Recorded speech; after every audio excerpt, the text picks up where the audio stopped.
이 이사야서 말씀은 분명히 이스라엘 백성, 유대 백성 그 외세에 의해서 결국은 침노당하고 그리고 아픈 역사를 가지게 될 그들을 향하여 주신 하나님의 말씀입니다.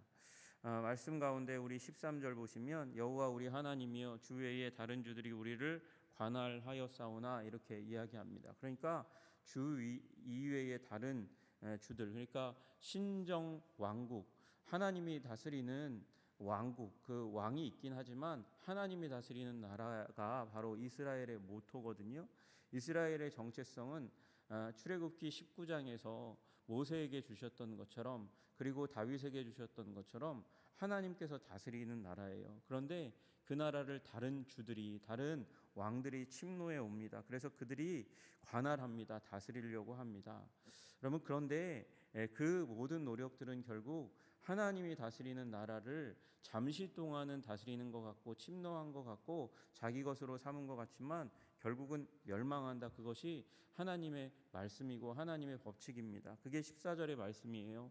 그들은 누구요? 주, 여러 주들, 그 하나님 나라인 이스라엘을 다스리려고 하는 그들, 그 여러 주들은 죽었은즉 다시 살지 못하겠고 사망하였은즉 일어나지 못할 것이니 이는 주께서 벌하여 그들을 멸하사 그들의 모든 기억을 없이 하셨음이니이다.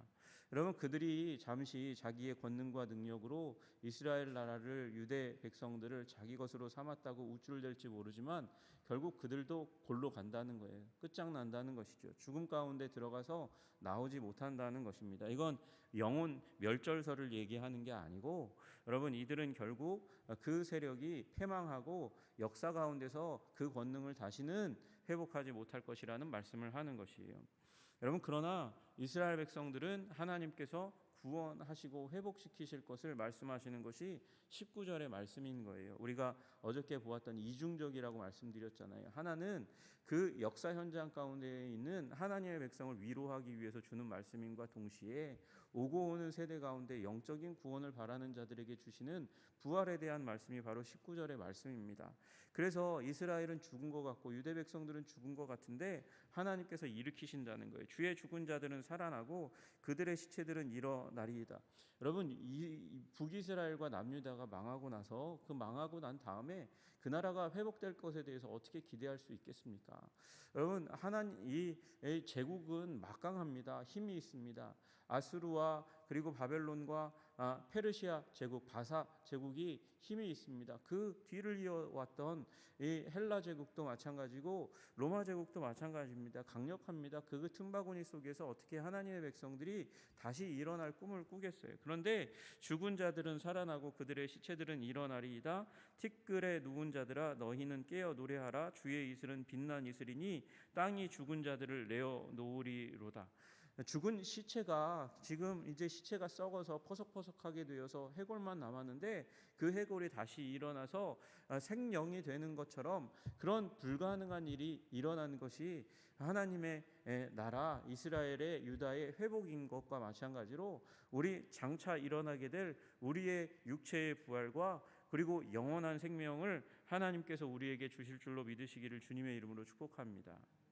여러분, 그것을 이 이스라엘의 역사와 빗대어서 말씀하고 계시는 것이죠. 여러분, 그리고 하나님은 역전하시는 하나님이라는 사실을 우리는 기억해야 합니다. 여러분, 우리 구원의 최종적인 목적은 이스라엘 나라, 그 구원의 통로요 도구가 되었던 이스라엘 나라를 하나님께서 마지막 시대 가운데 그들을 일으키고 회복시키실 거예요. 그리고 온 인류 가운데 모든 민족 가운데 있는 믿는 자들을 그 전에 일으키시고 회복시키시는 일이 일어나서 이 천국 복음이 모든 민족에게 증언되게 온 세상에 전파되리니 그제야 끝이 오리라 그렇게 말씀하셨고요. 그리고 또 하나는 이 사단과 그와 연합했던 자들을 하나님께서 심판하시는 것이 하나님의 목적이라고 말씀드렸잖아요. 그것이 예수님의 재림 때에 이루어질 일이고 열방을 모으는 것이 예수님이 이제 승천하셔서 왕으로 계신 가운데 교회를 통치하시는 교회의 시대 가운데 일으키실 일입니다. 여러분, 결국 하나님께서는 하나님의 나라를 확장해 가실 거예요. 여러분, 15절 보십시오. 여호와여 주께서 이 나라를 더 크게 하셨고 이 나라를 더 크게 하셨나이다. 스스로 영광을 얻으시고 그 땅의 모든 경계를 확장하셨나이다. 여러분 나라는 망한 것 같은데 여러분 유대 나라는 이 일을 이룬 적이 없습니다. 여러분 유대 나라는 이 일을 완수한 적이 없어요. 지금 회복된 이스라엘이라는 나라도 이걸 바라보고 가지만 이 일이 일어날 것 같지는 않아요. 제가 볼 때. 여러분 이 일은 어디 가운데 일어났습니까? 여러분 기독교 왕국 가운데 일어난 줄로 믿으시기를 주님의 이름으로 축복합니다. 여호와께서 스스로 영광을 얻으시려고 하나님께서 하나님의 영광을 위해서 하나님이 열심을 스스로 내셔서 그것이 선교의 원동력이거든요. 여러분 사람들이 열심을 낸다 해서 그것이 열매를 맺는 것이 아닙니다. 그러면 그것이 열매를 맺는 것이라면 여러분 세상 여러 나라 여러 민족 가운데 있는 여러 종교가 그 열매를 따먹었겠죠. 그러나 그렇지 않아요. 하나님께서 하나님의 일을 하시는 거예요. 제가 이제 언젠가 한번 여러분하고 이제 기독교 왕국의 확장사 선교사에 대해서 좀 나눌 그런 기회가 있었으면 좋겠는데 여러분 18세기 19세기 결국 그 짧은 시간에 1517년에 종교개혁이 있었어요. 그런데 이 개신교가 선교 거의 200년 동안 하지 못했습니다. 생존이 문제였으니까요. 그러나 여러분 나머지 최근에 200년 가운데 하나님께서 개신교를 통해서 기독교를 세계 가운데 확장시키는 위대한 일을 하셨어요. 여러분 그때의 사람들은 생각했거든요. 이신론이 발전하면서 이신론, 무신론이 발전하면서 기독교는 결국 세상 가운데 사라질 것이라고, 개신교는 그 가운데서 카톨릭에 비해서 덜 조직화되어 있었기 때문에 이 개신교는 굉장히 힘이 약해서 세상 가운데서 세계 가운데서 이 이신론, 무신론에 신은 없다, 신은 죽었다 얘기하는 그 가운데서 끝장날 거라고 생각을 많이 했어요. 그런데 개신교 선교사들의 또 목사님들의 열심과 기도, 아니 우리 신자들의 열심과 기도에 의해서 여러분 이 영광스럽게 하나님께서 위대한 역사를 쓰시는 일이 19세기 20세기 가운데 일어난 줄로 믿으시기를 주님의 이름으로 축복합니다. 여러분 유대인은 134개국 가운데 흩어져서 그 유대교를 믿는 자들은 불과 1400만 정도에 불과합니다. 그러나 여러분 기독교는 3,800개의 종파로 21억이나 되는 인구를 지금 이루고 있어요. 여러분 이슬람교가 2030년경 되면 세계 제1의 종교, 인구수로서 세계 제1의 종교가 될 거라고 사람들이 많이 얘기합니다. 지금 인구가 16억 정도 됩니다. 여러분 그러나 하나님께서 무슨 일을 할지 어떻게 알아요? 여러분 하나님께서 19세기 20세기 가운데 라토렛이라는 선교학자가 19세기를 뭐라고 불렀냐면 The Great Century라고 불렀어요. 위대한 세기라고 불렀단 말이에요. 왜 위대한 세기라고 불렀냐면 20세기 초반에 딱 보니까 19세기의 기독교 왕국이 엄청나게 확장했다는 거예요. 그래서 Great Century, 위대한 세기라고 얘기했어요. 근데 그분이 그렇게 얘기한 거는 20세기를 안 살아봐서 그런 거예요. 여러분 20세기는 더 큰 하나님의 확장이 기독교회 가운데 있었어요. 뜻밖의 일들이 있었습니다. 이 1945년에 윌슨이 민족 자결주의를 외쳤어요. 우리나라도 그걸 가지고 외치고 우리도 독립해야 된다고 그렇게 나서서 독립운동을 일으켜갔던 그 윌슨의 민족 자결주의로 말미암아 일어난 일이 뭐냐면 세계 가운데 있었던 이 식민 나라들이 제국을 다 쫓아냈어요. 우리 독립한다, 나가. 그리고 양키 고음하고, 그래서 서양인들이 다 눈물 흘리면서 자기의 이 전토를 벌이고 그 땅을 떠나올 수밖에 없는 시기가, 믿을 수 없는 25년이라고 불리우는 시기가 있었어요. 선교사들이 가장 눈물을 흘렸습니다. 그렇게 나오면 이 연약한 교회들은 어떻게 할까요? 무너지는데, 깨어지는데, 부서지는데 그 길이 어떻게 되겠습니까? 그렇게 얘기하고 나왔는데 웬걸요? 오히려 더 큰 부흥이, 수십 배의 부흥이, 수백 배의 부흥이 일어나는 일이 그 25년 동안 하나님께서 그 땅 가운데 그 민족의 교회로 일어나게 하신 줄로 믿으시기를 주님의 이름으로 축복합니다. 하나님은 하나님의 영광을 위해서 스스로 일하시고 그 경계를 확장해 가시는 하나님이신 줄로 믿습니다. 여러분 그래서 16절 17절에 말씀이 있는 거예요. 여러분 하나님의 백성은 앙모합니다. 간절히 구합니다. 환난 중에, 징벌 중에. 여러분 우리가 그렇잖아요. 살아가다 보면 하나님의 백성을 하나님이 정말 염려하시는 거 맞나? 돌보시는 거 맞나? 하나님께서 함께 하신다고 임마누엘 하신다고 말씀하셨는데 맞는 거야? 여러분, 환난이 있고 징벌이 있어요. 세상 사람들과 우리가 같이 받는 것 같아요. 우리가 같이 받는 것 같은데 여러분 실망하지 마세요.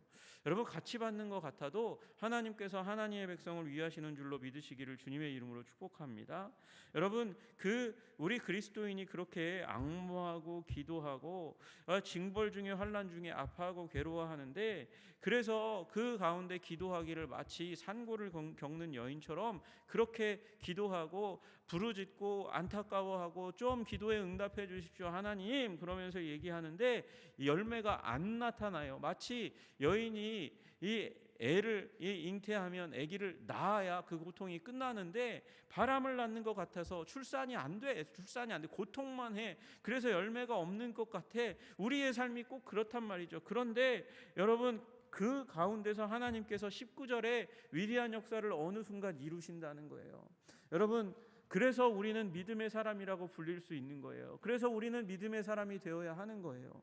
여러분 우리가 고통합니다. 어려워합니다. 기도하고요. 기도하고 또 기도하고 기다리고 또 기다리고 그래도 열매가 없는 것 같은 안타까운 인생을 살아가고 바람을 낳는 것 같은 고통하여도 바람을 낳는 것 같은데 그러나 하나님께서 하나님의 일을 때가 되면 이루시고 완수하시는 줄로 믿으시기를 주님의 이름으로 축복합니다.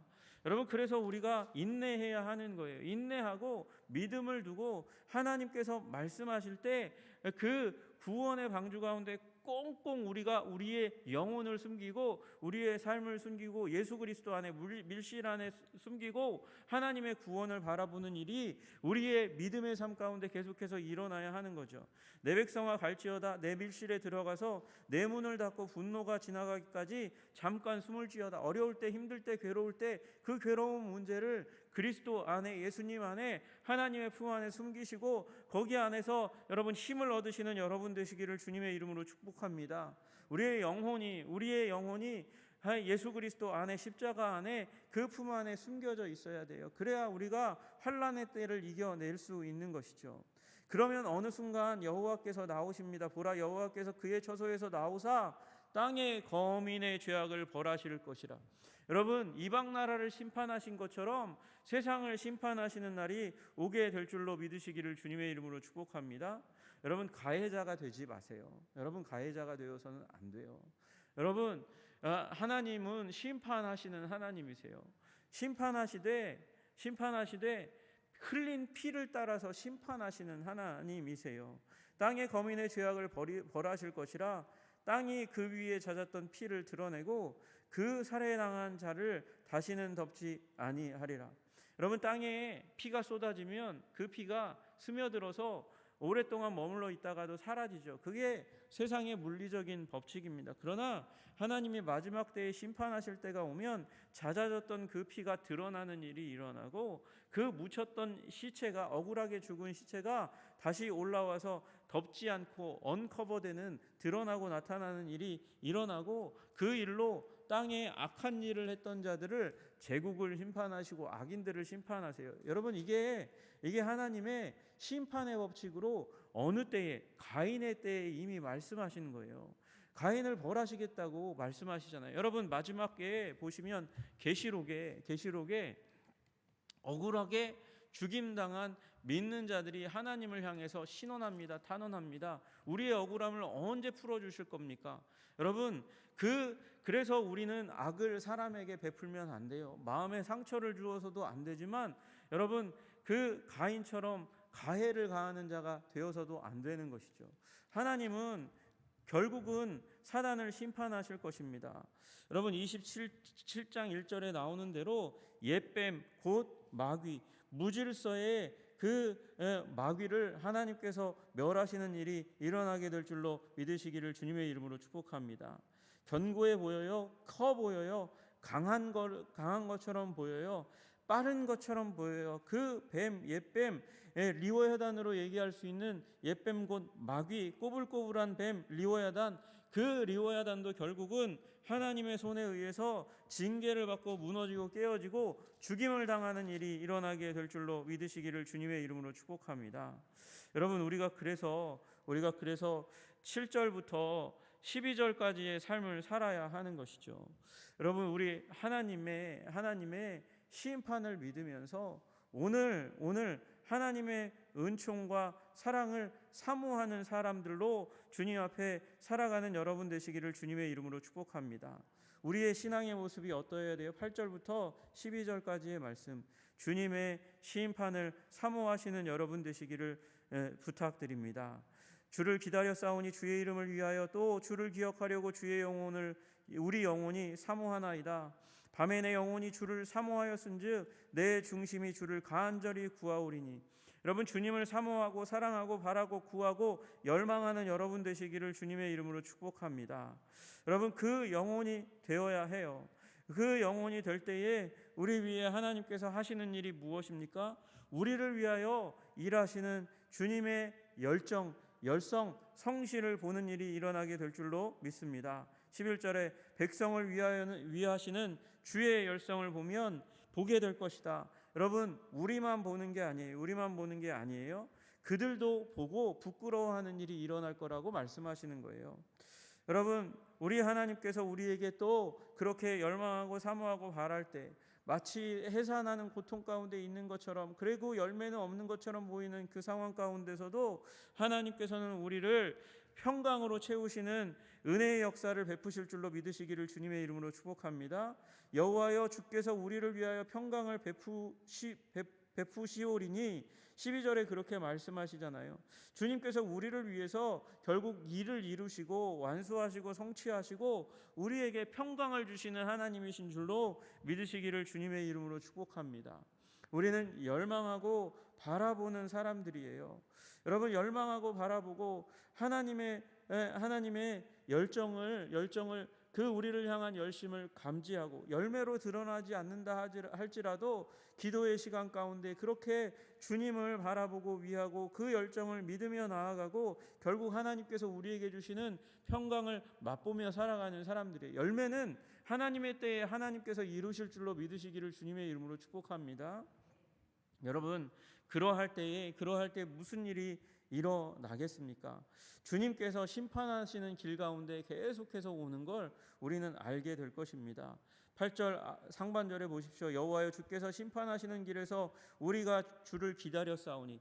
기다리면 만나죠. 주님은 오시니까 심판하시는 길에서 우리에게는 자비의 그 길이고, 여러분, 우리를 압제했던 그 세상에게는 심판의 날이 오게 될 줄로 믿으시기를 주님의 이름으로 축복합니다.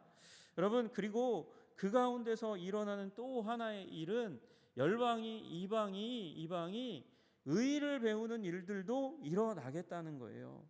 우리가 사모하며 기다리는 그 길, 우리에게 공의와 그 긍휼과 사랑을 베푸시고 열방에는 심판을 베푸시는 그 하나님이 오시는 길 가운데, 여러분, 이는 주께서 땅에서 심판하시는 때에 세계의 거민이 의를 배움이니이다.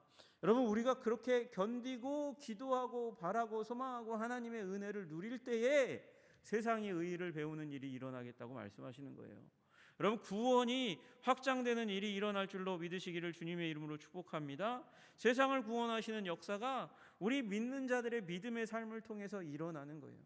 여러분, 우리 삶에 도대체 내가 얼마나 전도하나, 주님의 뜻을 얼마나 순종하나, 그래서 세상 가운데 얼마나 주의 영광을 드러내나, 우리의 삶을 보면 연약하고 부족하기 짝이 없죠. 여러분, 그러나 우리가 전도하는 게 아니고요, 하나님께서 우리의 삶을 통해서 하나님 스스로 영광 받으시기 위해서 일하시는 줄로 믿으시기를 주님의 이름으로 축복합니다. 그래서 견디고 사는 거예요.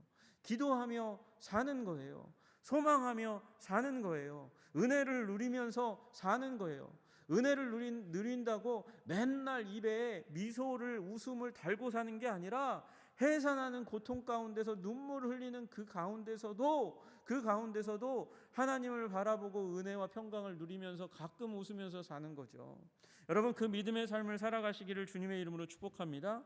물론 그 가운데 심판받을 자들은 심판받아요. 그 가운데서도 구원 못 받는 자들이 있는 거죠. 여러분 11절 보세요. 여호와여 주의 손이 높이 들릴지라도 그들이 보지 아니하오니. 여러분, 손이 높이 들린다는 말이 뭘까요? 손을 들 때요, 여러분이 사랑하는 사람이나 아니면 사랑하지 않는 사람이나 그 옆에 가가지고 여러분 손을 이렇게 들어보세요. 그 사람들이 어떻게 하나? 이렇게 한번 들어보세요. 높이 들어보세요. 그럼 깜짝 놀라고 이렇게 할 거예요. 혹시 때리지는 않을까? 여러분, 이게 주의 심판이거든요. 여러분, 주의 심판이 세상 가운데 임하는 그 가운데서도 그 사람들이 주의 심판을 보지 못하는 거예요. 그리고 주의 백성을 향한 하나님의 돌보심과 사랑을 보지 못하는 일이 일어나는 거예요. 여러분, 그들이 결국 불의 주의 대적들을 사르리이다 살라지는 그 징계 가운데 들어가는 존재들이라고 이야기하는 것이죠. 여러분, 우리가 하나님의 심판에 있는 것 같을 때에도 견디고 주의 사랑을 의지하고 또 기도가 응답되지 않는 그 고통의 상황 가운데서도 인내하고 사랑하며 살아가는 그 삶이 선교적 삶이라는 거예요. 여러분, 믿음은 좋다고 얘기하고 교회는 열심히 다닌다고 이야기하는데 삶의 본은 전혀 되지 않는 사람이 전도한들 세상이 돌아옵니까? 너나 잘하세요 이러고 말죠. 여러분, 그러나 우리의 고통의 삶, 이 세상 사람 다 따져보세요. 즐거움 가운데 있는 사람, 그런 사람들이 행복 가운데 있는 사람, 행복만 있는 사람이 도대체 얼마나 많이 있겠습니까? 그러나 우리는 어떤 사람이냐면 환난 가운데서도 주님과 함께 있음으로 말미암아 행복한 사람인 줄로 믿으시기를 주님의 이름으로 축복합니다. 여러분, 여기 내 주를 가까이 하게 함은 이 찬양이 있잖아요. 여러분, 주님 환난의 고통의 어려움의 그 상황 가운데서도 주님께 더욱더 가까이 나아가시는 여러분 되시기를 주님의 이름으로 축복합니다. 여러분, 그때의 세상이 깜짝 놀라는 거예요. 그 사람의 삶을 보면서 도대체 저 사람은 눈물 흘리고 통곡하고 그리고 한강다리에 가도 모자람이 없을 사람인데 도대체 저 사람은 삶의 영혼에 무슨 비밀이 있길래 저 눈물을 흘리는 가운데서도 믿음을 보이고 견디고 이기고 승리하는가? 여러분, 우리 믿음의 사람으로 심판하시는 이 세상 가운데, 환난의 세상 가운데 승리하시는 여러분 되시기를 주님의 이름으로 축복합니다. 여러분이 하나님의 선교의 통로로 도구로 세상 가운데 드러나고 나타나시기를 주님의 이름으로 축복합니다. 하나님은 반드시 사단을 심판하시고 그들과 함께한 세상을 제국을 심판하십니다. 그 가운데 우리를 통하여 우리가 구원받을 뿐만 아니라 우리를 통하여 잃어버린 자들이 주님께 돌아오는 귀하고 아름다운 역사 일어나기를 주님의 이름으로 축복합니다. 그것이 예수 그리스도께서 우리를 통하여 이 마지막 시대에 일으키실 위대하고 아름다운 일인 줄로 믿으시기를 주님의 이름으로 축복합니다. 기도하겠습니다. 하나님, 다윗의 뿌리에서 이 이새의 뿌리에서 또 이새의 줄기에서 난 싹 예수 그리스도, 하나님 이새의 조상이 됨과 동시에 아버지 이새의 후손으로, 다윗의 후손으로 이 땅 가운데 오셔서 구원의 싹이 된 예수 그리스도, 그분을 통하여 세상을 심판하시고 하나님 나라의 경계를 확장하시는 것을 우리가 믿음으로 바라봅니다. 그 일을 이룰 때 힘없어 보이고 그리고 열매가 없어 보이고 권능이 없어 보이는 하나님의 백성의 삶을 통해서 삶 가운데 하나님께서 함께 하실 뿐만 아니라 그 삶을 통해서 하나님께서 죽은 자들을 일으키시고 회복시키는 부활의 역사와 사단 심판의 역사를 일으키실 줄로 믿고 감사합니다. 하나님, 우리 주님 새순이신 예수님을 붙잡고 새 역사의 주인이신 예수님을 붙잡고 하나님 끝까지 견디는 주의 백성이 되게 하여 주시옵소서. 마지막 시대에 하나님 이 믿는 자들의 삶을 통하여 영광 받으실, 나의 삶을 통하여 영광 받으실 주님을 바라보며 살아가는 주의 백성들 다 되게 하옵소서. 예수님 이름 받들어 기도드리옵나이다. 아멘.